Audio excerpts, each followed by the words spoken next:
There was a great revival in the Hebrides in the early 1900s.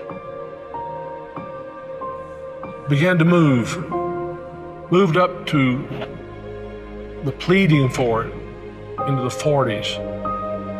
Maybe we could say it topped out in the early 50s. Two old women, one was 84 years old and one was 82 years old. One was blind and one was humped over so badly with spinal stenosis, just arched over. But they had passion for revival. They wanted God to work. This is what happened.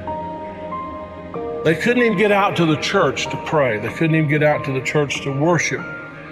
Their house became a place to meet. People came in. They got so passionate about revival coming to their isle, the Isle of Lewis. They got so passionate about it. They confronted the preacher and wanted to know if he was thoroughly right with God.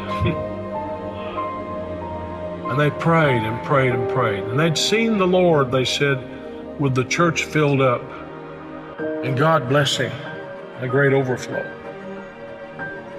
And the fire of God struck that tiny little obscure place off the coast of Scotland. And when it happened, there was a young teenage boy that got saved in it. His name was Donald, and the preacher became so dependent upon Donald and so close to Donald, he would ask him to lead in public prayers and help him with the meetings, and he did. Oh, how God worked. People began to hear about it, and the revival fire spread. It spread. And God blessed in a great way. Those two old women, the kind of people don't want in their church anymore. And from that same island, there was a young girl who was a cousin to Donald Smith, who immigrated to America. Her name was Mary Ann Smith McLeod. She came to America in 1936.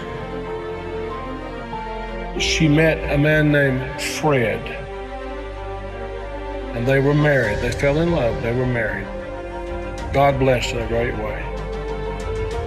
And those old women were her aunts.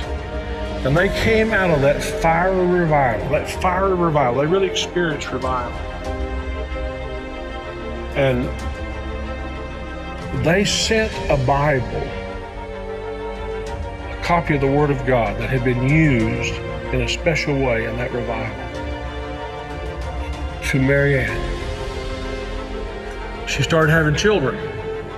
I think it was 1937 she had her first child. They named him after his father, Fred. Then she had her second child, named after herself, Mary Ann. Then she had her third child, Elizabeth. Then she had her fourth child, and she was so impacted by this teenage boy God had used in that revival of the Hebrides. She named him Donald. And she gave him that Bible, the Hebrides Revival Bible. He was born in 1946. He's now the 45th President of the United States. And that Revival Bible is in the Oval Office. I'm saying to you, I don't know how, why, I don't know how it all comes together, but I believe God is putting some things together to give us just a window. If he could find some open people who know what the window's for. Can this be the time the window's open? Providentially, God has prepared the moment, and we will become the people of prayer. pleading with God. This is a plea. Will thou not revive us again? Will you be a part of that? Will you?